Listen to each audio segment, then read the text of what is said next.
El análisis del crimen tiene una dualidad que es francamente fascinante. Totalmente.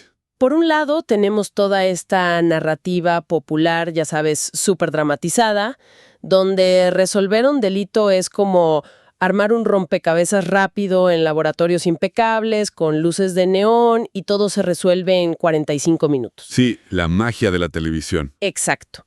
Pero por otro lado, está la realidad empírica e institucional, que es infinitamente más compleja, mucho más metódica y, a mi parecer, mucho más interesante que cualquier guión de serie. Así que hoy les damos la bienvenida a esta inmersión profunda sobre la verdadera naturaleza de la investigación criminal. Y es un tema que da para muchísimo. Da para muchísimo, ¿sí? La fuente que vamos a desglosar hoy es una clase universitaria de Derecho Penal sumamente detallada, impartida en Guatemala.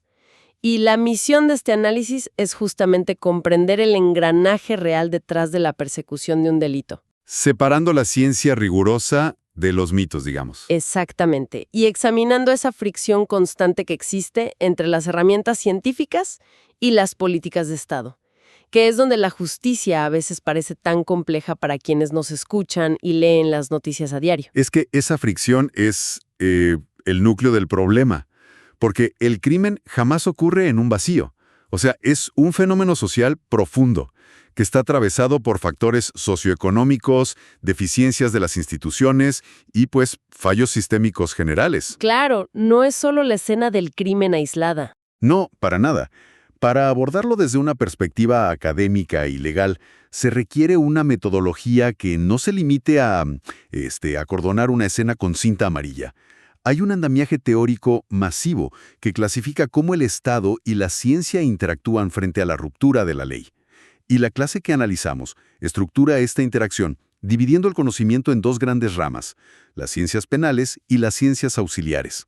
Bueno, vamos a desempacar esto usando una analogía clásica para ilustrar un poco la diferencia entre ese enfoque macro y el análisis más micro para quienes apenas se familiarizan con esto. Me parece perfecto. Es útil visualizar este escenario como un bosque inmenso. Digamos que las ciencias penales operan como una vista aérea de todo el ecosistema.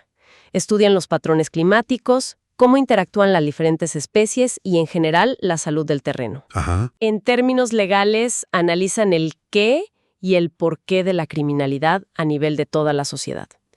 Mientras que las ciencias auxiliares representan el acto de descender al terreno, tomar una lupa y examinar la composición celular de una hoja específica en un árbol particular. Esa es una excelente forma de ponerlo. Son la aplicación técnica sobre un hecho aislado. Y esa distinción de escala es fundamental para entender el objeto de estudio de cada disciplina.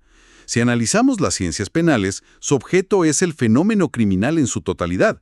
O sea, no se detienen en la mecánica de un asesinato individual. No les importa la bala en sí. Exacto. Estudian el delito como concepto, al delincuente como un producto social, la proporcionalidad de la pena, las medidas de seguridad. Es un enfoque puramente holístico. Por el contrario, el objeto de estudio de las ciencias auxiliares es netamente técnico, científico y está delimitado por disciplinas duras como la física, la química o la biología. Son como herramientas prestadas, ¿no? Básicamente, son herramientas específicas e independientes que el derecho penal toma prestadas para investigar, esclarecer y probar empíricamente los hechos materiales de un caso concreto. La clase proporciona ejemplos muy claros para aterrizar estos conceptos. Dentro de las ciencias penales, esa vista aérea del bosque que mencionábamos, encontramos a la criminología. Y esta disciplina no tiene ningún interés en encontrar el arma homicida o rastrear una huella dactilar. Su trabajo es entender cómo se desarrolla el delito en la sociedad. Va a las causas, ¿Qué ocurre una vez que el juez dicta sentencia? que es todo un mundo aparte. Totalmente. Evalúa la ejecución real de las penas, construye perfiles de los reclusos y cuestiona si el sistema penitenciario realmente facilita la readaptación social o si simplemente funciona como una escuela del crimen, que es algo que se debate mucho. Sí, y la contraparte directa a esa perspectiva social la encontramos al tomar la lupa de las ciencias auxiliares. Aquí entramos en el terreno de lo comprobable, el método científico puro aplicado al derecho. lo que vemos más en la televisión. Así es. La medicina forense es el ejemplo paradigmático aquí. Transforma conocimientos biológicos y patológicos en respuestas jurídicas concretas. Determina de manera irrefutable la causa y hora de un deceso o el nivel de incapacidad generado por lesiones físicas. Es la ciencia pura hablando por el cuerpo. Exacto. Y otro campo técnico indispensable mencionado en la fuente es la accidentología vial. En lugar de debatir normas de tránsito o leyes, esta ciencia aplica la física cuántica y la mecánica para reconstruir un choque. Ya no es quién tuvo la culpa moralmente, sino la física del evento. Tal cual. Analiza la fuerza del impacto, la cinemática del trauma en los ocupantes, el estado metalúrgico del vehículo y cómo factores ambientales, digamos el coeficiente de fricción del asfalto mojado, contribuyeron al evento. Y creo que la necesidad de depender exclusivamente de estos métodos científicos comprobables, como la física o la patología, nos lleva a un punto de quiebre bien interesante sobre lo que realmente tiene validez dentro de una corte.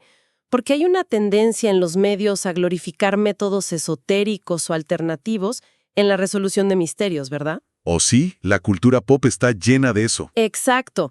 La idea de estos perfiladores que descifran la psiquis de un asesino solo con observar la inclinación de su firma, o supuestos videntes que guían a los investigadores hacia fosas clandestinas. Todo eso genera mucha fascinación en el público. Sin embargo, la realidad procesal es implacable respecto a los estándares de evidencia. Lo fascinante aquí es que el derecho penal moderno se fundamenta en la garantía de la prueba objetiva. Y es por este motivo que rechaza y expulsa categóricamente a las pseudociencias. La fuente detalla cómo disciplinas como la grafología son completamente inadmisibles. Claro, no puedes condenar a alguien por cómo hace la letra T. Exacto. Pretender que la personalidad profunda de un individuo o su propensión a la violencia se puede diagnosticar clínicamente por los trazos o la presión de su escritura carece de repetibilidad empírica, está plagado de sesgos de confirmación. Y del mismo modo, prácticas como la quiromancia, la lectura de manos o el uso de videntes operan fuera de cualquier vínculo causal verificable. Y el clase subraya algo crucial aquí. Incluso en la remota posibilidad de que un supuesto vidente le indique a las autoridades buscar en una coordenada específica y efectivamente se encuentre evidencia material ahí, la visión en sí misma tiene un valor jurídico nulo. Cero. No sirve en un tribunal. No hay forma de someter una corazonada mística al escrutinio de un contrainterrogatorio ni de probar su metodología empíricamente. Por lo tanto, un juez jamás podría fundamentar una condena privativa de libertad basándose en elementos que no superen el rigor del método científico. Es una barrera de protección fundamental para el debido proceso. Así es. Y ese rigor probatorio sobre los hechos físicos nos obliga inevitablemente a aplicar un rigor similar al evaluar la voluntad detrás del hecho. Porque la investigación no siempre culmina al identificar a la persona que sostuvo el arma o forzó la cerradura. Hay que ir más atrás. Sí, el derecho penal debe trazar la línea de responsabilidad hacia su origen real, lo que exige un estudio profundo y multifactorial del delincuente como entidad psicológica y organizativa. Y aquí es donde se pone realmente interesante. Porque esta desconexión física entre el autor material, el que comete el acto, y el origen del crimen desafía por completo la investigación tradicional. Y la fuente utiliza una figura histórica ineludible para ilustrar esto: Charles Manson. Un caso clásico. Clásico. Manson representa el arquetipo del control psicológico. Durante los infames asesinatos perpetrados por su culto, él no estuvo presente en la escena del crimen, no empuñó ningún arma ni ejecutó materialmente a las víctimas. Físicamente, sus manos estaban limpias. Pero su condena se basó en el reconocimiento legal de que su influencia emocional, su manipulación coercitiva y su dominio psicológico sobre sus seguidores eran, en la práctica, el arma homicida real. Era el arma. Exacto. Él operó bajo la figura jurídica del autor mediato, o autor intelectual. Utilizó a otras personas como instrumentos ejecutores de su voluntad. Entender cómo se construye, mantiene y ejerce ese tipo de poder es una de las tareas más complejas de las ciencias penales y tiene una relevancia directa y muy preocupante en contextos contemporáneos. Y la fuente traza un puente directísimo entre este fenómeno de Manson y la realidad actual del sistema de justicia en Guatemala. El concepto de la mente maestra no es un relicto de los años 60. Es la estructura operativa diaria de las organizaciones criminales modernas. Así es. La clase detalla cómo los líderes de las pandillas, los cabecillas de las llamadas clicas, ejercen un dominio jerárquico absoluto desde el interior de los centros penitenciarios. Desde adentro de la cárcel. ¿Sí? A través de redes de comunicación clandestinas, estos autores mediatos ordenan extorsiones sistemáticas, planifican secuestros y coordinan ataques armados contra fuerzas de seguridad o contra rivales. Todo esto mientras se encuentran formalmente bajo la custodia del Estado. Y la existencia de estos centros de comando carcelarios demuestra la insuficiencia de una política de seguridad que se enfoque únicamente en el autor material, porque capturar al sicario en la calle interrumpe un evento singular, claro, pero no desmantela la red productora de violencia. Es como cortar una hoja enferma, pero dejar la raíz. Exactamente. Si no se perfila, aísla y procesa la estructura mental y logística de este autor intelectual que emite la orden desde su celda, el ciclo de criminalidad se regenera casi instantáneamente con un nuevo ejecutor.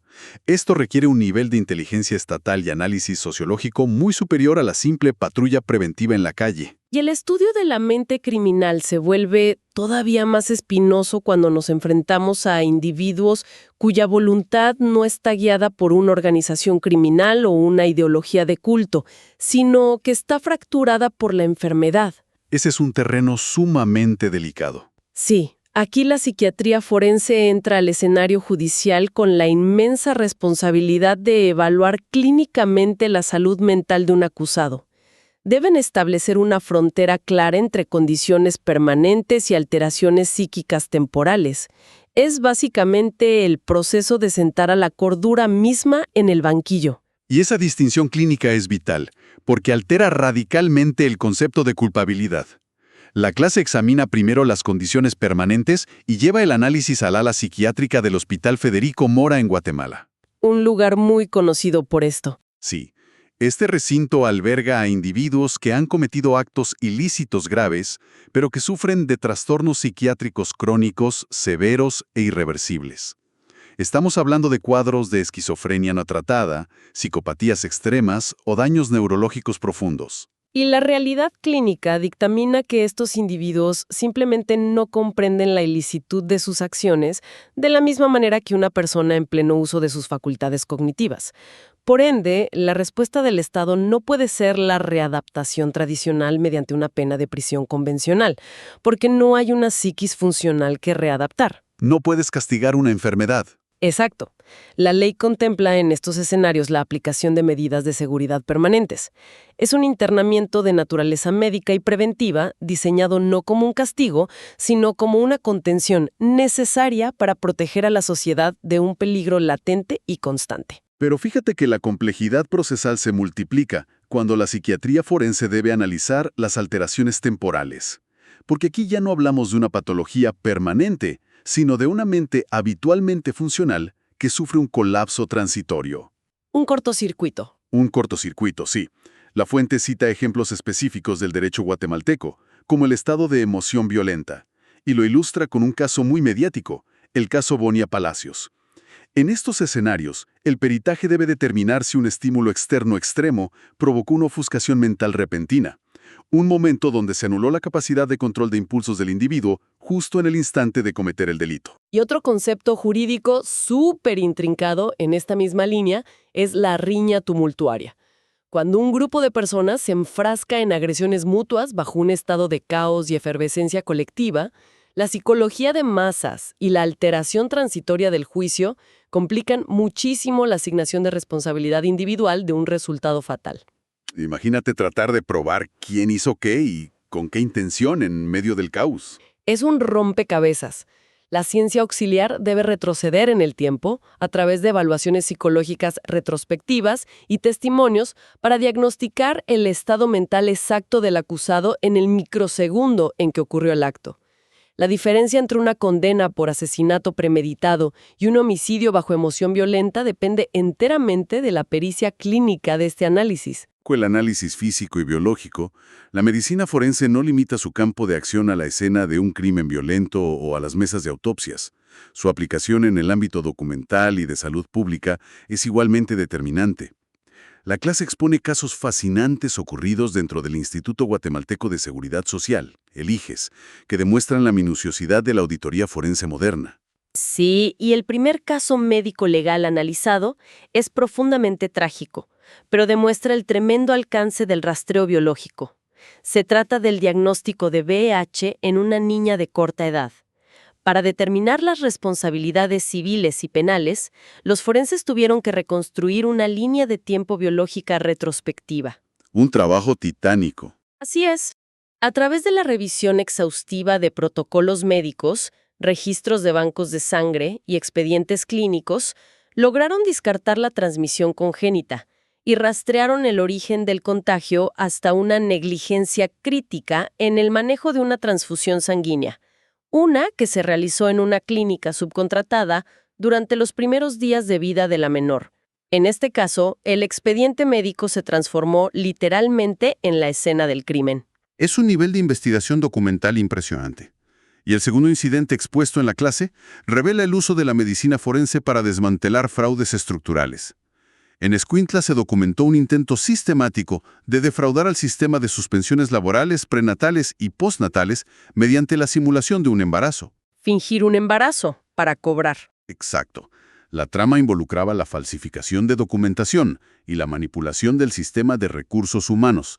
Y la estafa solo pudo ser desarticulada cuando los médicos forenses cruzaron los historiales clínicos digitales con análisis biológicos en persona, comprobando científicamente la imposibilidad ginecológica del estado de gravidez que se estaba alegando. Y la mención de estos sistemas digitales y los historiales electrónicos en este último fraude sirve como un puente perfecto hacia un área que la fuente identifica como el presente y el futuro de la investigación, la informática forense.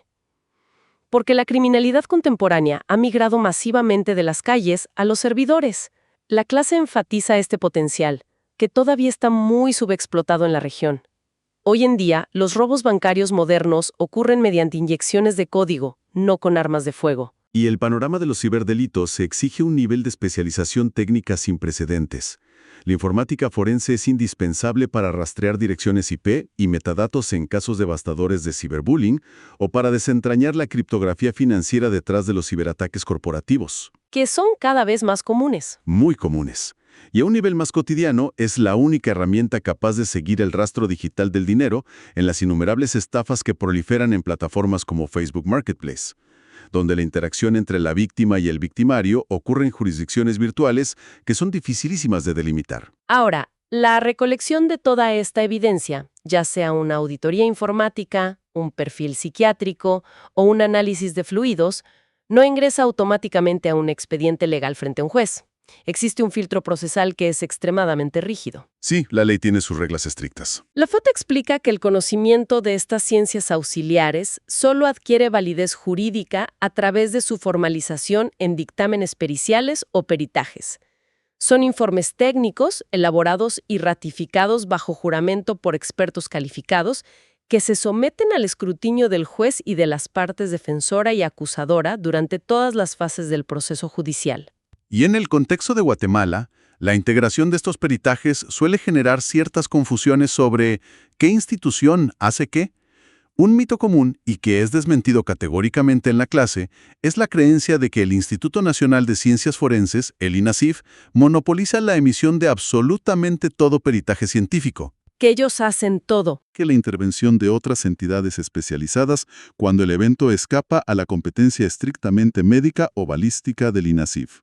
La fuente ilustra esta descentralización técnica utilizando el escenario de un accidente de tránsito grave en la calzada La Paz. La investigación de este evento no recae primariamente en un médico forense, sino en la unidad especializada de accidentología vial de Provial. Así es. Para emitir su dictamen pericial, los analistas de Provial no operan en el vacío. Emplean un modelo científico denominado el triángulo accidentológico. Este marco metodológico exige la evaluación simultánea de 3 vértices. Primero, el factor humano, evaluando la fatiga o los tiempos de reacción del conductor. Segundo, el factor vehículo, auditando el estado del sistema de frenos o la presión de los neumáticos de las motocicletas o autobuses involucrados. Y tercero, el factor vía o clima, midiendo el impacto de la lluvia, la visibilidad nocturna o las deficiencias en el diseño geométrico de la carretera. Es un análisis completísimo, pero la sofisticación de estos peritajes viales o la precisión de un análisis informático al final representan solo la capacidad del Estado para investigar un hecho ya consumado. O sea, esto constituye apenas el ala reactiva de la justicia.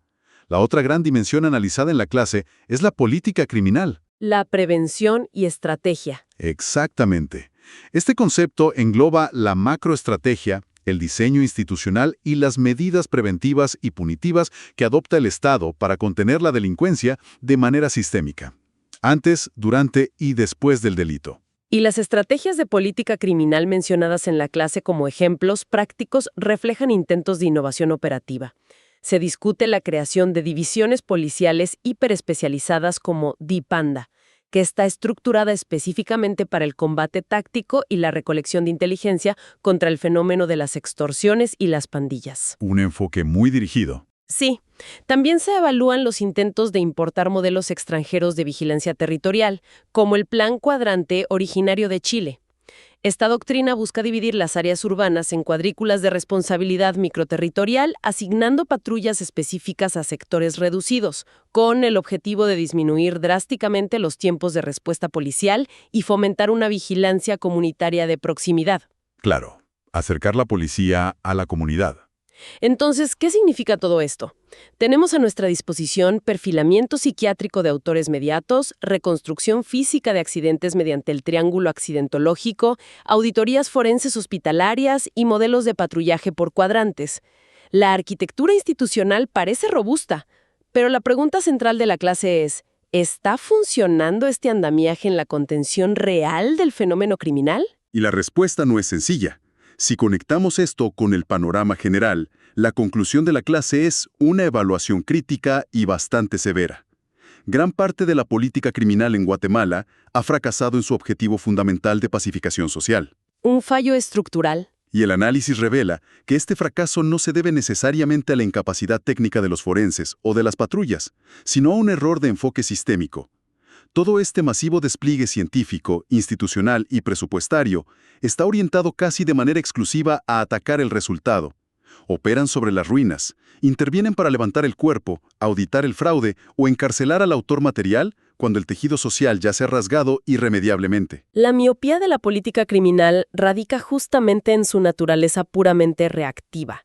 La fuente argumenta contundentemente que los verdaderos catalizadores del delito continuo, las raíces profundas del árbol que mencionábamos al principio del análisis, permanecen intactas e ignoradas por la estrategia estatal. Nadie mira las raíces. No, el ecosistema criminal se alimenta directamente de variables macroeconómicas brutales, la desigualdad extrema, la marginación social endémica, la ausencia absoluta de movilidad educativa y la pobreza profunda. Y mientras la política criminal diseñe su éxito midiendo únicamente la cantidad de capturas realizadas o la celeridad de los peritajes balísticos, estará condenada a administrar una crisis perpetua.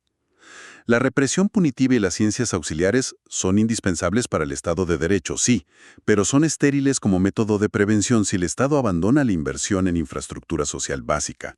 El ciclo delictivo es la consecuencia predecible y medible de ese abandono estructural. Definitivamente. Y bueno, la inmersión profunda de hoy nos ha llevado a través de un recorrido analítico extraordinario. Empezamos desmitificando las bolas de cristal de las pseudociencias para adentrarnos en la perturbadora influencia mental de autores mediatos como Charles Manson y los líderes de las clicas. Caminamos por los pasillos del Hospital Federico Mora evaluando el peso de las medidas de seguridad psiquiátricas. Revisamos la trazabilidad biológica en casos de negligencia hospitalaria y contrastamos el rigor geométrico de la accidentología vial con las fallas estructurales de la política criminal del Estado. Toda esta evidencia apunta hacia una conclusión irrefutable.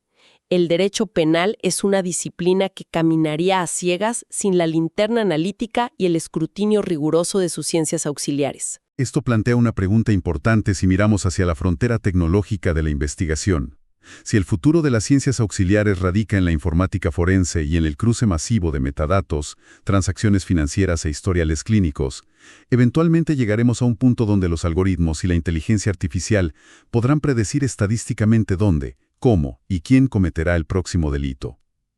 Cuando esa capacidad predictiva alcance a nuestra política criminal, estaremos dispuestos como sociedad a intervenir, procesar e incluso detener a individuos basados en el cálculo matemático de una probabilidad de riesgo, alterando para siempre la presunción de inocencia.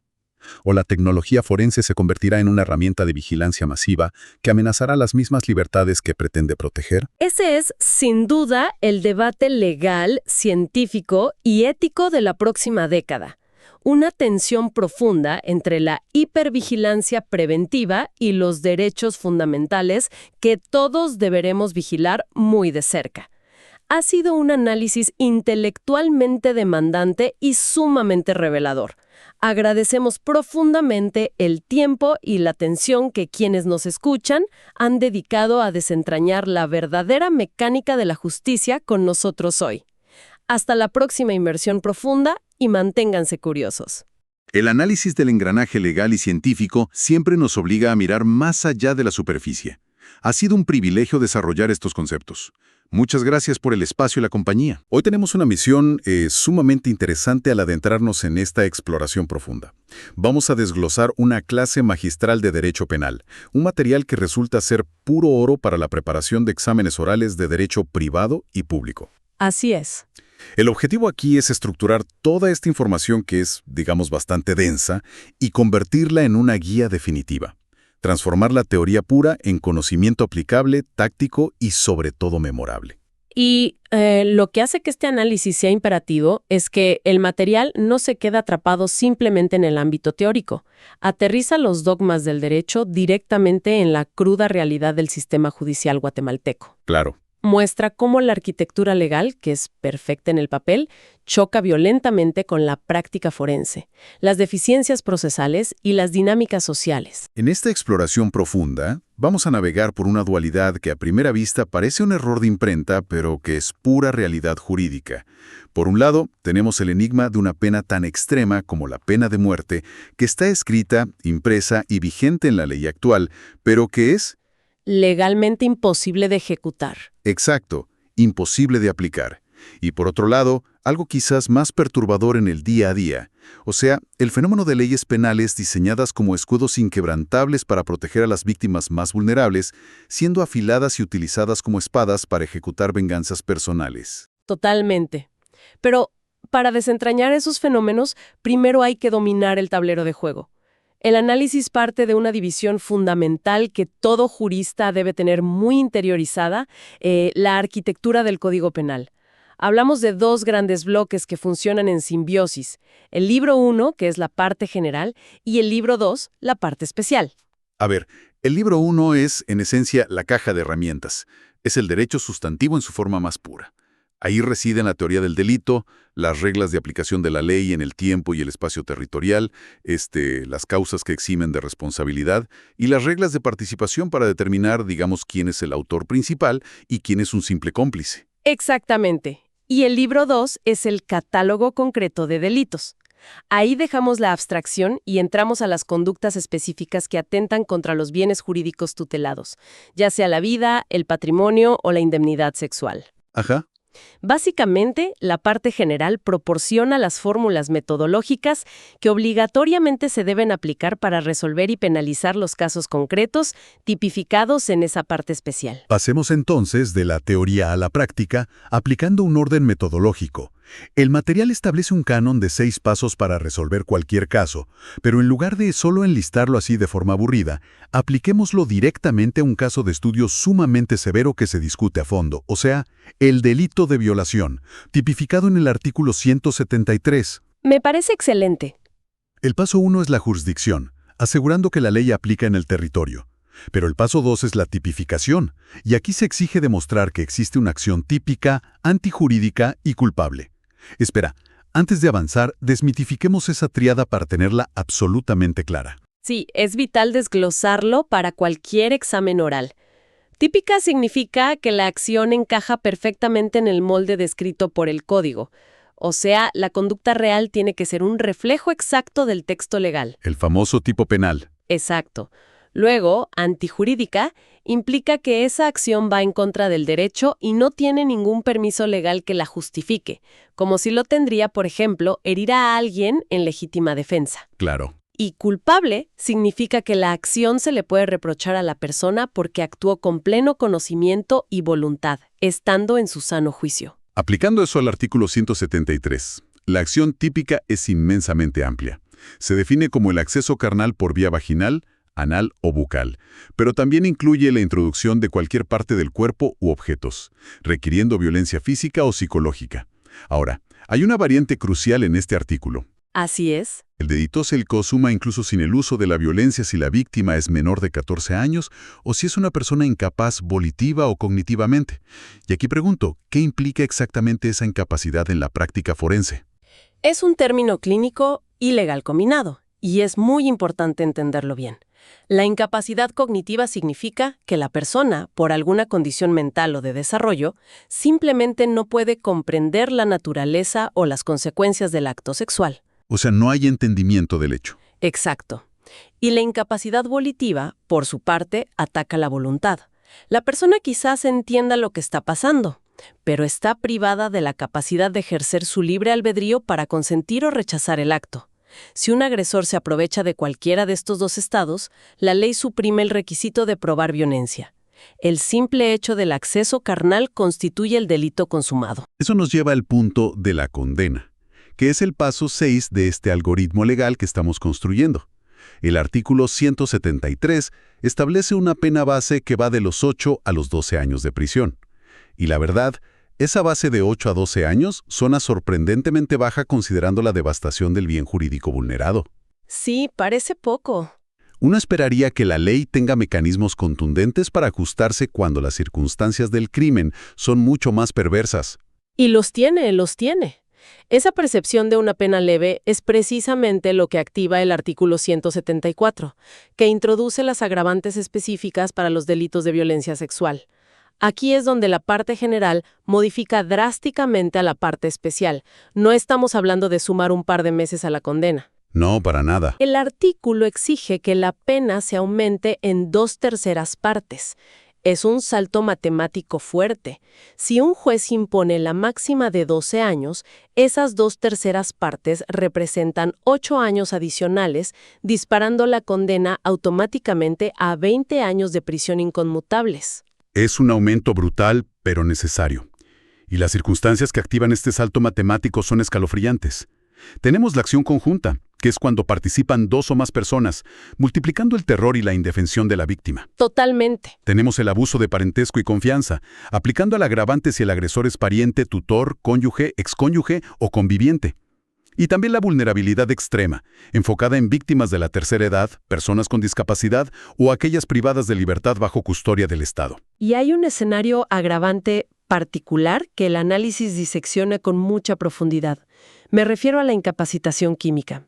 El artículo 174 castiga con esa misma severidad aumentada el uso de armas, por supuesto, pero también el uso de sustancias alcohólicas, narcóticas o estupefacientes para alterar deliberadamente esa capacidad volitiva de la que hablábamos hace un momento. Sí, el caso real que se expone en la fuente para ilustrar esto ocurrió en Mixco, y francamente parece sacado de un thriller urbano. Una banda criminal operaba una red de taxis piratas. Su modus operandi consistía en cazar pasajeros a altas horas de la noche, específicamente cerca de bares y discotecas. Un escenario de alta vulnerabilidad. Exacto. Una vez que la persona abordaba el vehículo, a menudo ya bajo ciertos efectos del alcohol, los delincuentes les suministraban bebidas adulteradas con sedantes o drogas de sumisión. Y el objetivo de esta táctica es anular por completo la voluntad y la capacidad de resistencia física de la víctima, facilitando el abuso grupal para posteriormente abandonar a la persona en zonas desoladas. Jurídicamente, el uso de la química para forzar un estado de incapacidad volitiva es visto por el legislador como un acto de extrema perfidia. Sí, una alevosía total. Lo que obliga al juez a aplicar el aumento de 2/3 partes de la pena sin contemplaciones. Ahora, metodológicamente, si estamos evaluando agravantes, los artículos 27 y 28 del Código Penal dictan que también debemos buscar el lado opuesto de la balanza. Las famosas circunstancias atenuantes. Exacto. Las circunstancias atenuantes que podrían disminuir la responsabilidad penal a favor del acusado. En la teoría dogmática, el análisis siempre debe ser bidireccional, pero en la realidad procesal de los delitos contra la indemnidad sexual, encontrar una circunstancia atenuante es prácticamente una anomalía. Es que es muy difícil imaginar una. Claro, la naturaleza depredadora del acto elimina justificaciones o atenuaciones comunes, como podría ser, no sé, actuar bajo una emoción violenta justificada. El enfoque del litigio en estos crímenes recae casi exclusivamente en probar o refutar la concurrencia de factores que agravan la situación, como la nocturnidad, la premeditación o el abuso de superioridad física y psíquica. Toda esta arquitectura penal es fascinante en un pizarrón universitario, pero una cosa es tipificar un delito en el vacío, en la teoría, y otra muy distinta es probarlo más allá de toda duda razonable en un tribunal. Y es aquí, en la trinchera forense y procesal, donde el sistema empieza a mostrar fracturas estructurales sumamente alarmantes. Sí, la recolección de indicios periciales y la preservación de la cadena de custodia son verdaderamente el talón de Aquiles del proceso penal. El INASIF y las fuerzas policiales operan en muchas ocasiones bajo una carencia crítica de recursos y protocolos rigurosos. En casos de violencia sexual, el tiempo es, literalmente, evidencia. Los reportes forenses citados muestran demoras de 48 a 72 horas para que una víctima logre ser evaluada por un médico legista tras presentar la denuncia. Y a ver, desde una perspectiva puramente humana, es impensable pedirle a alguien que ha sufrido un trauma tan íntimo y violento que no se hace durante 3 días. Es un nivel de revictimización terrible. Exacto. Pero desde la perspectiva científica, cuando la persona finalmente se baña por una necesidad psicológica básica y de dignidad, se pierde material genético invaluable para la investigación. Y el problema de la manipulación de evidencia se extiende a otras áreas forenses, evidenciando una desconexión total entre el protocolo y la ejecución real. Tomemos el ejemplo de las pruebas de absorción atómica, que se utilizan para detectar residuos de pólvora en las manos de un sospechoso que presuntamente ha disparado un arma. Ajá. El procedimiento policial estándar dicta colocar bolsas de papel manila en las manos del detenido para preservar los residuos químicos para que no suden y se borren. Pero la ejecución es tan deficiente que los sospechosos, estando ya en las carceletas preventivas bajo custodia policial, logran acceder al lavamanos. Se frotan las manos, destruyen los rastros de bario y antimonio, y cuando finalmente llega el técnico forense... No hay nada. Exacto. La evidencia científica, que era clave para sostener la acusación, simplemente se fue por el desagüe. Y esa fragilidad del sistema probatorio es precisamente lo que abre la puerta a uno de los fenómenos más oscuros del derecho procesal, el error judicial y la instrumentalización de la ley. Totalmente de acuerdo. Cuando las salvaguardas científicas y el análisis crítico fallan, el sistema penal se vuelve inmensamente vulnerable a la manipulación. Y el caso documentado del técnico de refrigeración en la zona 6 ilustra esto con una crudeza absoluta. Es un caso impactante. Los hechos exponen a un hombre que mantenía una relación de convivencia. Su pareja descubre que él ha tenido un hijo producto de una infidelidad. Movida por una necesidad de revancha personal, ella decide abandonar el hogar y dirigirse al modelo de atención integral para interponer una denuncia. Pero no se quede en una denuncia de violencia doméstica regular. No, eleva el ataque al máximo nivel posible, acusándolo falsamente de violación sistemática continuada a lo largo de su relación. En este punto, el sistema penal debería activar sus filtros de objetividad. Sin embargo, la denunciante ejecutó una maniobra calculada para garantizar la privación de libertad de su expareja. Y una maniobra casi cinematográfica. Antes de que el Ministerio Público realizara la diligencia de allanamiento, ella plantó municiones de armas de fuego en el closet del técnico. Y no cualquier tipo de munición, sino cartuchos para fusiles AK-47, que son armas de uso exclusivo del ejército. Y esa elección no es casualidad. Plantar ese tipo específico de munición activa automáticamente un delito de portación ilegal de municiones de uso exclusivo, lo cual, por ley, no goza de medidas sustitutivas. O sea, es un pase directo a la prisión preventiva independientemente de lo que ocurra con la acusación de violación. Es una táctica de una frialdad procesal impresionante. Pero ¿cómo reaccionan los operadores de justicia ante el caso principal de violencia sexual? Con un fallo sistémico en la valoración objetiva. La defensa del técnico presentó un caudal probatorio que desmentía la acusación de agresión no consensuada.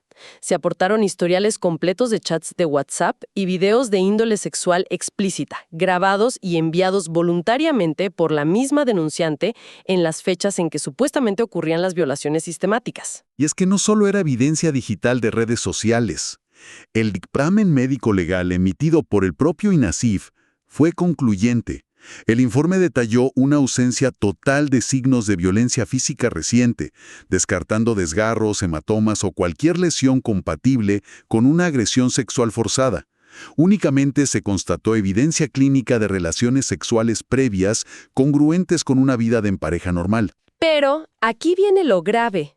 A pesar de la contundencia de las pruebas exculpatorias digitales y el respaldo innegable del peritaje médico, los fiscales impulsaron la acusación y el juez de turno decidió ligar a proceso al técnico. ¡Increíble! Se le envió a prisión preventiva, enfrentando el cargo de violación con la agravación específica del artículo 174, precisamente por tener la calidad de conviviente. Los operadores de justicia, ya sea por una deficiencia en la capacitación para evaluar contextos integrales o tal vez por un sesgo de protección automática frente a este tipo de denuncia, ignoraron por completo la evidencia científica. Lo cual nos lleva a una reflexión profunda. Es una perversión del propósito original de la legislación. Leyes históricas y vitales, como la ley contra el feminicidio o las reformas a los delitos sexuales, fueron concebidas tras décadas de lucha para crear un escudo protector alrededor de poblaciones vulnerables. Verlas instrumentalizadas como espadas para saldar disputas de infidelidad socava la legitimidad de las instituciones y destruye la presunción de inocencia. Ese es el costo de un sistema que en la práctica procesal a veces privilegia la inercia punitiva sobre la investigación científica rigurosa. Pero el análisis dogmático que estamos haciendo no se detiene ahí. El Código Penal contempla escenarios donde la gravedad del hecho trasciende cualquier agravante común. Entramos al terreno del artículo 175, la violación calificada. Este es el extremo superior de la tipificación. Si la agresión sexual resulta en el fallecimiento de la víctima, todas las penas base y los cálculos de 2/3 partes de los que hablamos quedan anulados. El sistema da un salto cuantitativo implacable e impone de forma directa una pena que oscila entre los 30 y los 50 años de prisión. Así es. Pero el conflicto normativo más profundo de todo el derecho penal guatemalteco emerge cuando se añade una condición específica a ese trágico resultado. Si la víctima de esa violación calificada, que termina en muerte, es una persona menor de 10 años de edad, el Código Penal abandona las penas de prisión. El texto dicta de manera explícita y literal la imposición de la pena de muerte. Y aquí es donde la realidad jurídica sufre un cortocircuito. Todo estudiante de Derecho aprende sobre la marcha que existe una brecha abismal entre una ley que es vigente y una ley que es positiva. Desmenucemos esta colisión de conceptos en el contexto de la pena capital, porque es clave para cualquier examen. Capital es una ley plenamente vigente. Está ahí, escrita. Está escrita. Sin embargo, su positividad, es decir, la viabilidad legal y material de aplicarla y ejecutarla en la práctica, está bloqueada. Y ese bloqueo no viene del Congreso local o de una corte menor, sino del derecho internacional. En 1968, Guatemala ratificó la Convención Americana sobre Derechos Humanos, el famoso Pacto de San José. Este tratado internacional impone una prohibición tajante. Los estados no pueden extender la aplicación de la pena de muerte a delitos a los que no se les aplicaba en el momento de la ratificación, y establece un mandato hacia su abolición progresiva. Y el detalle clave es que, al momento de ratificar el pacto en 1968, el Estado guatemalteco no interpuso ninguna reserva específica sobre el artículo que regula la pena de muerte.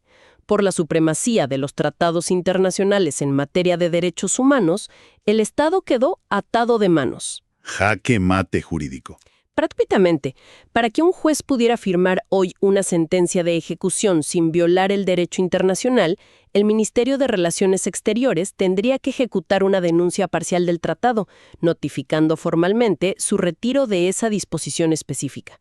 Un movimiento diplomático de proporciones masivas, que no ha sucedido.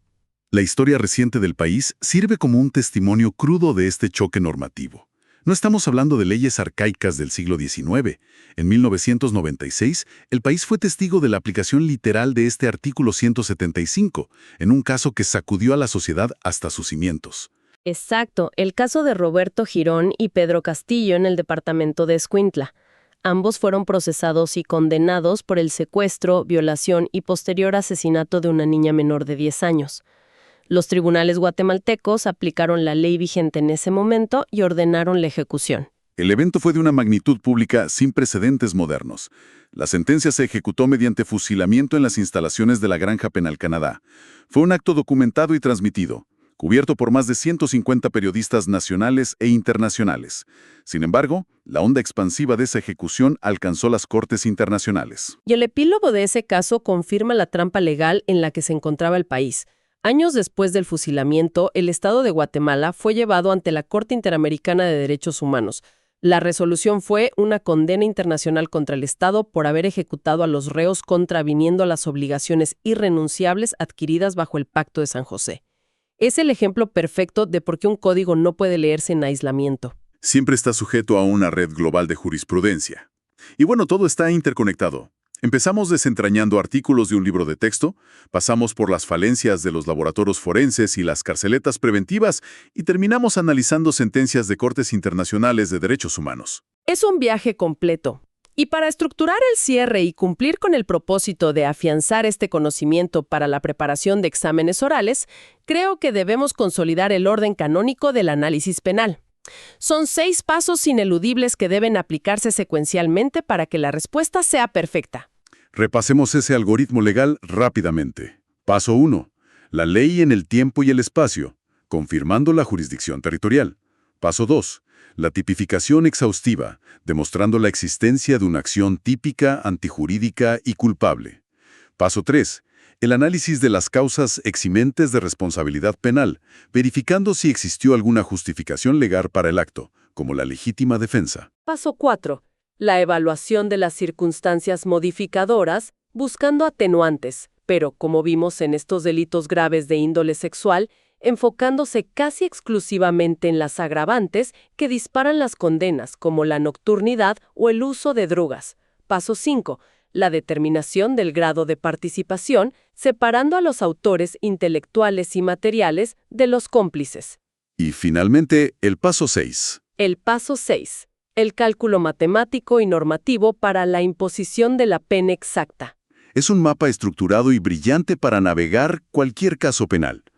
Pero, antes de concluir esta exploración profunda, hay una interrogante que surge de las sombras de todo lo que hemos discutido.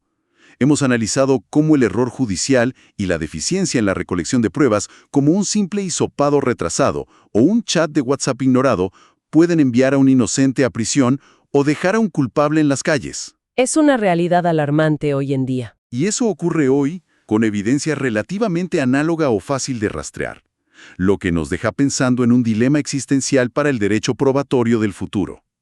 Con la explosión inminente de la inteligencia artificial y la creación de deepfakes hiperrealistas, si el sistema de justicia actual ya colapsa al intentar validar un video de un teléfono celular o preservar la cadena de custodia de una prueba física, la pregunta es ¿cómo diablos va a sobrevivir el derecho penal a la falsificación digital perfecta en la próxima década? Es un abismo jurídico que apenas estamos empezando a vislumbrar. Hasta la próxima exploración profunda. Bienvenidos a un nuevo análisis a fondo. Y para empezar hoy, quiero plantear una pregunta fundamental a quienes nos escuchan. Una de esas interrogantes que realmente te hacen eco en la cabeza y cuestionan todo lo que damos por sentado. A ver, ¿cuál es? Pues, ¿debería la justicia castigar a alguien estrictamente por lo que hace? ¿O debería tener el poder de castigarlo por lo que es? Esa es la línea divisoria que vamos a explorar hoy. Uf, qué tema. Y es un tema denso, la verdad. Totalmente. Nuestras fuentes para este análisis son fascinantes. Tenemos en nuestras manos los apuntes y las transcripciones literales de una profunda y, digamos, muy detallada clase de Derecho Penal impartida en febrero de 2026. Así es. Nuestra misión en este espacio es extraer los conceptos teóricos más complejos que se discutieron en esa aula y ponerlos frente a frente en una verdadera batalla de paradigmas legales. O sea, por un lado tenemos el llamado derecho penal de acto y por el otro el derecho penal de actor. Y me parece un punto de partida inmejorable, ¿eh?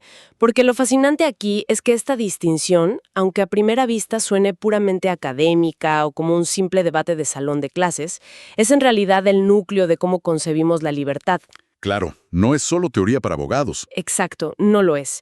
Es la frontera exacta entre un sistema de justicia objetivo que se dedica a investigar y perseguir conductas comprobables en el mundo real y un sistema punitivo que persigue identidades, etiquetas o estatus sociales. Identidades, sí. Entender a fondo esta diferencia es prepararnos para desempacar cómo funciona realmente el inmenso poder del Estado frente a la vulnerabilidad del individuo. Bueno, vamos a aterrizar esto de inmediato para no quedarnos solo en la abstracción, porque... Sí, mejor con ejemplos. Sí, revisando los apuntes de la clase, hay una discusión sobre una hipotética ley del bullying que me parece perfecta para ilustrar este choque. Imaginemos a un estudiante universitario. Un caso sin pandillas, de crimen organizado, algo muy cotidiano. Ajá, un caso de todos los días. Este estudiante, a través de redes sociales y foros anónimos, comete ciberacoso de forma sistemática contra un compañero de clases.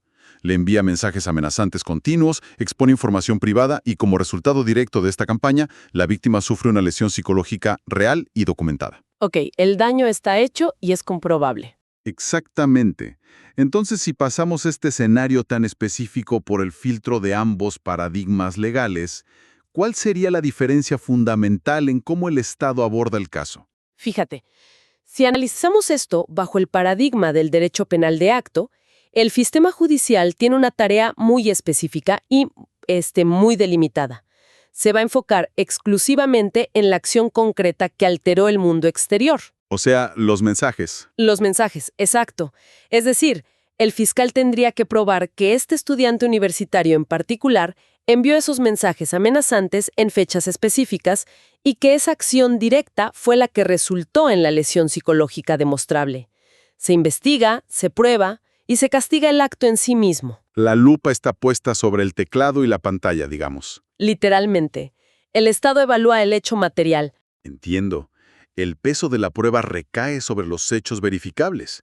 Pero, ¿qué ocurre si movemos este mismo caso al terreno del derecho penal de actor? Ahí el enfoque cambia de una manera radical y bastante peligrosa, la verdad. Bajo el derecho penal de actor, el sistema de justicia ya no sentiría la obligación estricta de probar cada mensaje de texto enviado o cada correo electrónico malicioso. No.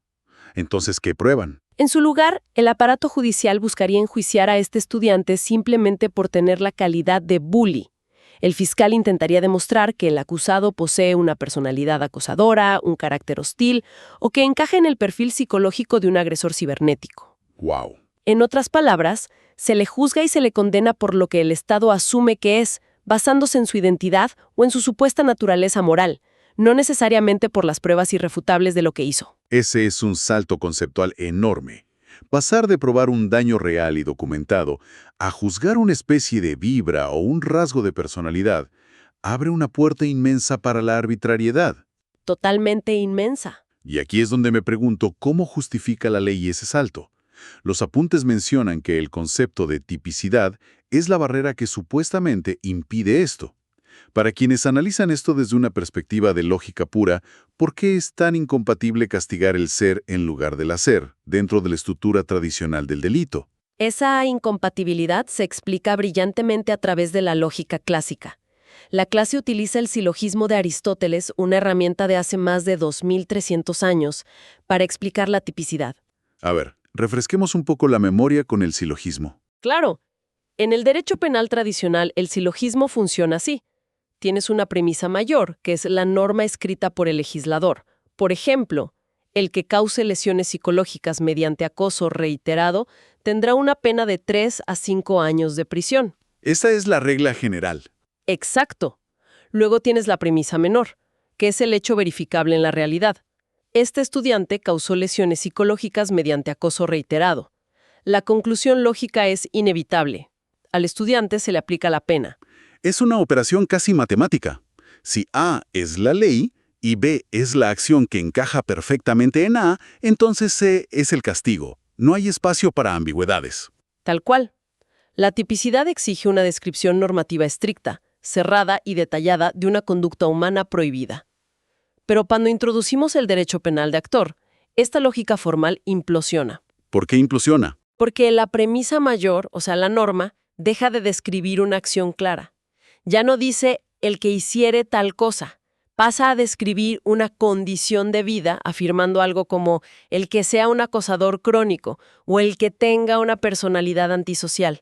Al redactar la ley de esa manera, se desdibuja por completo la tipicidad normativa. Claro, porque ser un tipo de persona es un concepto fluido. Es subjetivo y sujeto a interpretación de quien juzga. ¿Cómo demuestras de forma concluyente que alguien es algo en su fuero interno? No se puede medir con la misma objetividad con la que mides un golpe físico o un mensaje de texto. Rompe por completo la geometría del derecho. Es como intentar encajar una pieza de rompecabezas abstracta y sin forma en un espacio con bordes perfectamente rectos. Ya no estamos midiendo hechos en el mundo físico, estamos intentando medir almas. Medir almas, esa es la frase exacta. Y eso me lleva a otra de las fases de la teoría del delito que se discute ampliamente en las fuentes. Si la tipicidad es el molde de la acción, ¿qué pasa con la intención mental detrás de esa acción? Me refiero al juicio de reproche, a la culpabilidad. ¿Cómo evaluamos la mente de una persona bajo el paradigma de acto? En el derecho penal de acto, la culpabilidad no es un juicio sobre el alma de la persona, sino un examen sumamente riguroso y objetivo de las circunstancias del individuo en el momento exacto y preciso de cometer el delito. Para poder hacer un reproche legal, para poder decirle a alguien «eres culpable», se deben cumplir 3 elementos indispensables. A ver, ¿cuál es el primero? El primero es la imputabilidad. El sujeto debe tener la capacidad mental, neurológica y psicológica de comprender lo que está haciendo. En la clase se usa un ejemplo muy claro.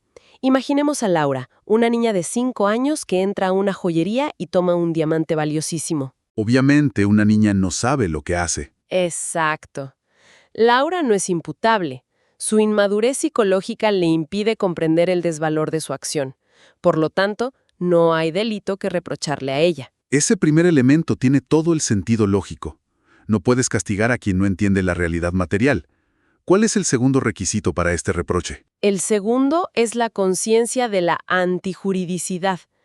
No basta con entender la realidad material. El sujeto debe saber o tener la posibilidad razonable de saber que su actuar está prohibido por la ley. ¿Hay un ejemplo para esto en los apuntes? Sí, el ejemplo que aporta la fuente es fantástico para ilustrar esto. Un turista inglés que acaba de llegar a un país con un sistema de conducción distinto y por pura ignorancia cultural y falta de señalización, conduce por el lado izquierdo de la vía, provocando un accidente. Ah, claro. Si se demuestra que realmente no tenía forma de conocer la norma local en ese instante, podría librarse del reproche penal, porque no hubo una intención consciente de violar la ley. Y el tercer elemento es el que me parece más revelador sobre la naturaleza humana. Es la exigibilidad de otra conducta. Es decir, tener la opción real de actuar conforme a derecho. Así es. Los apuntes mencionan el caso de una niñera. Imaginemos que está cuidando a un bebé y de repente ocurre un terremoto devastador. Las paredes tiemblan, el techo empieza a crujir. Presa de un pánico irracional y absoluto, el instinto de supervivencia toma el control. La niñera sale corriendo a la calle y olvida al bebé adentro, quien lamentablemente sufre lesiones por la caída de escombros. Es un escenario trágico, pero jurídicamente es fascinante. En ese caso, la niñera estaba sometida a una situación extrema donde un miedo insuperable anuló por completo su opción real de actuar de otra manera. El derecho no exige heroísmo suicida. Entonces, resumiendo el paradigma de acto, el Estado solo te condena cuando puede decirte que comprendías perfectamente lo que hacías, sabías que era ilegal, tenías la oportunidad y la tranquilidad para actuar de otra forma, pero libremente elegiste cometer el acto. Tal cual. Todo se reduce al libre albedrío y a esa decisión momentánea. Pero me imagino que si trasladamos todo este andamiaje de la culpabilidad al derecho penal de actor, la estructura entera se viene abajo. ¿Cómo maneja un sistema que juzga identidades un caso como el de la niñera aterrorizada o el del turista confundido? Ese es el punto neurálgico del debate.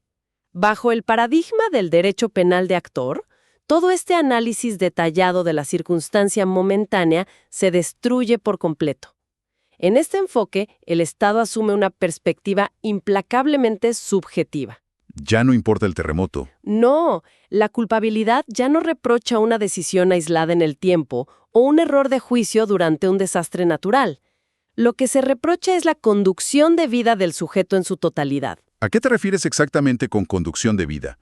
Suena a que el Estado se sienta a evaluar tu biografía completa. Prácticamente lo hace. Se asume que la persona es culpable por su moralidad general, por su estilo de vida, por sus amistades o por su mera pertenencia a un grupo social o demográfico específico. En el caso de la niñera, un sistema de actor puro no se enfocaría en el terror del terremoto. ¿Qué dirían entonces? Podría argumentar que ella es una persona cobarde y negligente por naturaleza, y castigar esa supuesta condición intrínseca. El libre albedrío desaparece del análisis legal. El individuo ya está precondenado por su estatus, por su etiqueta, mucho antes de siquiera mover un dedo para cometer una acción. Esa idea de juzgar la biografía en lugar del evento es bastante escalofriante. Significa que el juez deja de ser un árbitro de la convivencia pacífica para convertirse en una especie de inquisidor moral. Una figura muy peligrosa, sí. Y sabiendo lo rápido que pueden cambiar las leyes y las crisis sociales, me pregunto, ¿qué pasa cuando un país decide de la noche a la mañana cambiar las reglas del juego y empezar a perseguir a las personas por su estatus? Las fuentes dedican un espacio a la retroactividad de la ley penal. ¿Cómo funciona este concepto como mecanismo de defensa ante estos cambios de paradigma? La retroactividad, o más precisamente la extractividad de la ley penal, es un principio de supervivencia ciudadana. La regla general y universal es el principio de legalidad. Nadie puede ser penado por hechos que no estaban claramente tipificados como delitos en el momento de cometerlos. La excepción a esta regla ocurre únicamente cuando una nueva ley favorece al acusado. A ver si entendí.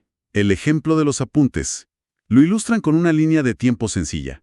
Imaginemos que en el año 2020, el legislador decide aumentar la pena del delito de robo, pasando la mínima de 10 a 20 años de prisión. Ajá. Si alguien comete un robo en 2021, obviamente se le aplican los 20 años.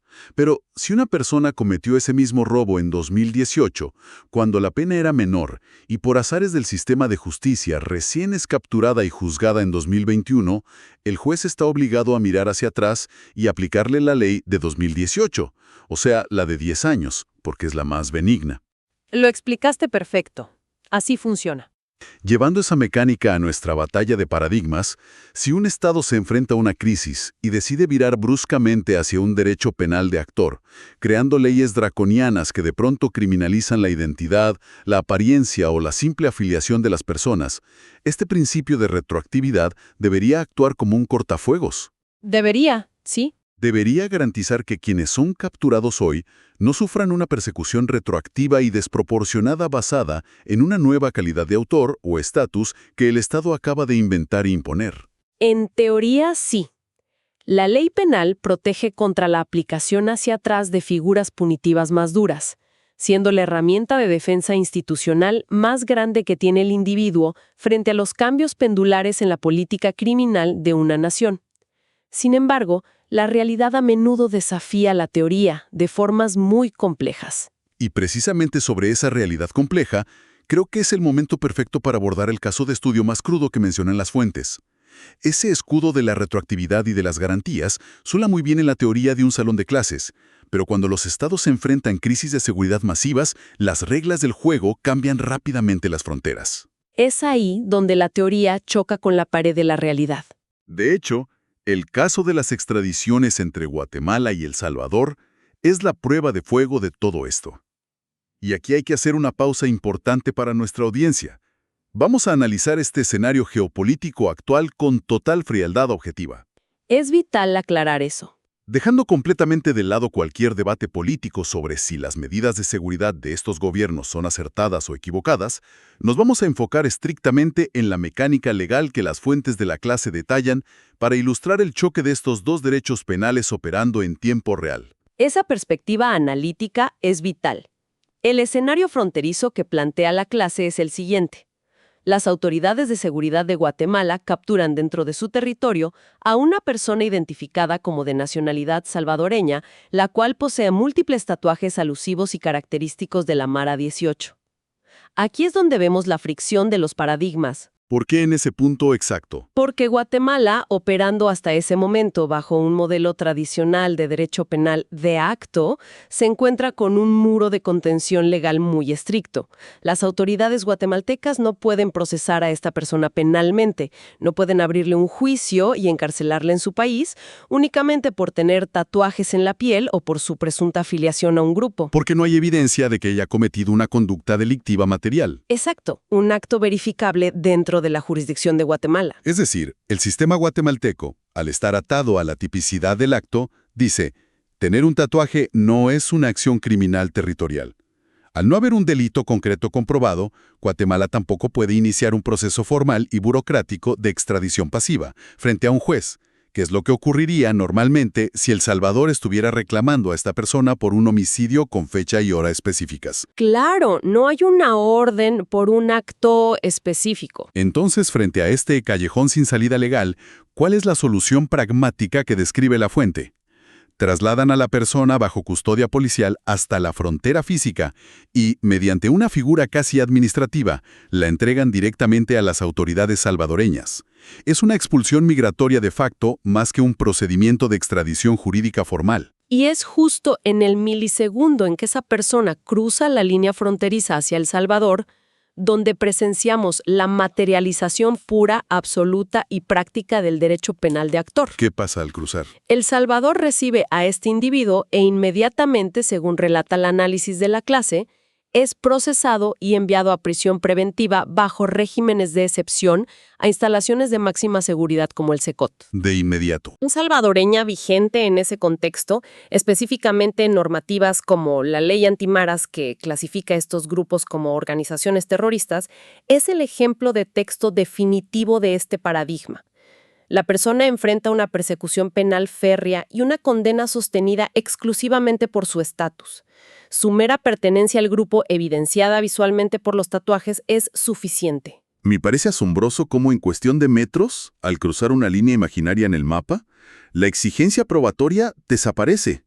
No existe la necesidad de que el Ministerio Público salvadoreño despliegue investigadores para probar que esa persona en particular cometió un asesinato, una extorsión o un robo de vehículos. Su identidad es el delito. Es un contraste brutal, sí. En el lado guatemalteco necesitas una acción consumada.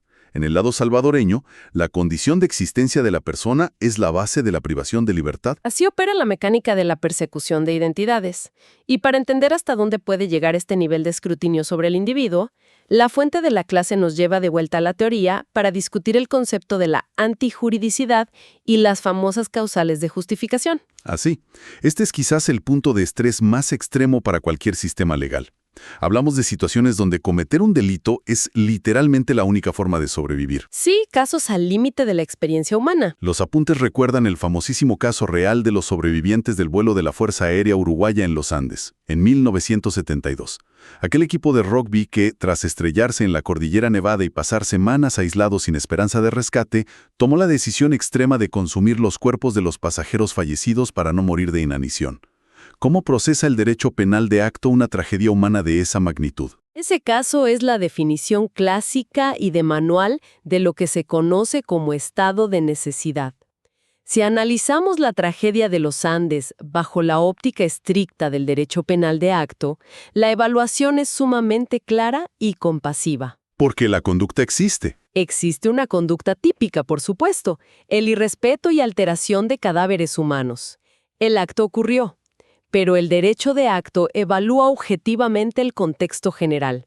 Determina que esa situación de extrema supervivencia borra por completo la antijuridicidad del hecho. La conducta está plenamente justificada por la necesidad vital ineludible. Entonces no hay castigo. Por lo tanto, no hay delito ni castigo. La ley reconoce con humildad que cualquier ser humano promedio, puesto en esa misma posición desesperada, habría hecho exactamente lo mismo para aferrarse a la vida. Entendido. El contexto extremo justifica la acción extrema. Pero llevemos esto al otro extremo. ¿Qué pasaría si un caso de necesidad tan desgarrador cayera bajo la lupa inquisidora de un sistema basado totalmente en el derecho penal de actor? Las consecuencias podrían ser muy perturbadoras. Bajo el derecho penal de actor, como ya establecimos, El enfoque abandona el hecho objetivo y se centra obsesivamente en la peligrosidad interna o la calidad moral del autor. Ok. En un sistema así, una causal de justificación vital como el estado de necesidad o incluso la legítima defensa cuando alguien entra a tu casa a atacarte, podría ser interpretada de forma sumamente restrictiva, desconfiada y sesgada. ¿Sesgada en qué sentido? Si el aparato de justicia evalúa primero quién es la persona antes de evaluar qué la obligó a actuar, el instinto más básico de supervivencia podría ser retorcido por la visión de un juez. Me cuesta imaginar cómo se puede torcer algo tan básico.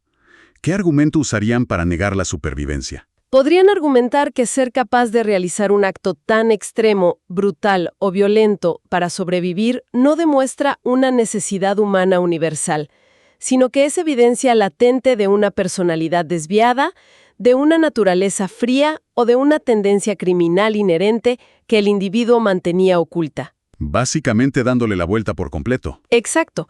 El razonamiento sería que una persona verdaderamente buena y moral habría preferido morir antes que cometer ese acto. Eso desvirtúa por completo el instinto de conservación. Si tienes algún antecedente previo, si perteneces a una minoría marginada, o si el Estado simplemente considera que tu perfil demográfico es peligroso, de repente tu derecho inalienable a defender tu vida, tu casa o a tu familia pierde toda su validez jurídica. Todo porque el sistema te juzga a través del prisma distorsionado de lo que cree que eres, negándote el derecho humano básico a sobrevivir. Precisamente. Destruye la red de seguridad más elemental del ciudadano, frente al peso aplastante del monopolio de la fuerza del Estado. La antijuridicidad deja de ser un análisis racional sobre la protección de bienes jurídicos en conflicto y se degenera en un mero juicio de valor sobre la dignidad de la persona. El derecho deja de proteger actos necesarios y pasa a condenar naturalezas indeseables. Hemos atravesado un terreno sumamente profundo y complejo hoy, desde el ciberacoso y Aristóteles hasta la frontera centroamericana y las montañas de los Andes. Para ir cerrando y para sintetizar esta monumental batalla de paradigmas, me gustaría pedirte que nos des un resumen ejecutivo claro y definitivo. Algo que deje plasmado el panorama con el que operan los sistemas judiciales hoy. ¿Cuál sería la línea divisoria definitiva entre ambos modelos? En síntesis, la división es absoluta. El derecho penal de acto es un sistema que persigue conductas comprobables. Su obsesión es lo que tú haces. Para operar, respeta estrictamente la tipicidad, exigiendo normas que describan acciones precisas y delimitadas en el mundo exterior. ¿Y sobre la culpabilidad? Además, fundamenta la culpabilidad en la elección racional y el libre albedrío, reprochando a la persona únicamente por decidir cometer un ilícito en ese instante cuando tenía la opción real de evitarlo. Perfecto. Muy claro. Por el contrario, el derecho penal de actor es un sistema diseñado para perseguir identidades. Su objetivo es ¿quién eres tú? Desdibuja por completo la seguridad de la tipicidad normativa porque redacta leyes que castigan estados de vida o características personales y basa el reproche penal en la etiqueta, la pertenencia a un grupo o el supuesto peligro inherente del individuo, anulando por completo el concepto de libre elección y condenando el estatus. Esa síntesis deja muy en claro lo que está en juego. Entender esta diferencia no es en absoluto un simple ejercicio de memoria para quienes estudian leyes. Es una herramienta crítica y fundamental para comprender las mecánicas del poder en el mundo moderno. Así es. Nos otorga la capacidad de leer las noticias internacionales con otros ojos, de entender las verdaderas implicaciones de las reformas políticas que nos venden, y sobre todo, nos permite evaluar críticamente cómo nuestro propio sistema de justicia define a diario ese delicadísimo y frágil equilibrio entre el respeto inquebrantable a los derechos humanos y las demandas urgentes de seguridad de la sociedad. Es una reflexión que no podemos evitar. Y para dejar a quienes nos escuchan con una última idea provocadora para que analicen por su cuenta, proyectemos estas teorías hacia el futuro cercano. Si los impresionantes avances de la ciencia, el análisis predictivo de datos, la neurobiología y la inteligencia artificial logran algún día predecir con una exactitud estadística abrumadora nuestra predisposición genética o psicológica a ciertos comportamientos antisociales o violentos, Suena a ciencia ficción, pero es una posibilidad. ¿Terminará inevitablemente la humanidad rindiéndose y adoptando un derecho penal de actor absoluto y tecnológico? Llegará el día en que la maquinaria de la justicia nos arreste y nos condene por el riesgo estadístico de lo que nuestra biología dice que somos, mucho antes de que siquiera tengamos la oportunidad o el libre albedrío de cometer un acto en el mundo real. Qué escenario tan inquietante, pero que se siente cada vez más cerca. Para cerrar este análisis, muchísimas gracias por desmenuzar con tanta claridad estas fuentes, desentrañando teorías, leyes y la esencia misma de cómo, como sociedad, elegimos juzgar la conducta humana. A nuestra audiencia, la invitación queda abierta para seguir cuestionando la información que consumen, debatiendo ideas difíciles y, sobre todo, mirando con una lupa crítica y despierta el mundo que nos rodea. Hasta el próximo análisis a fondo.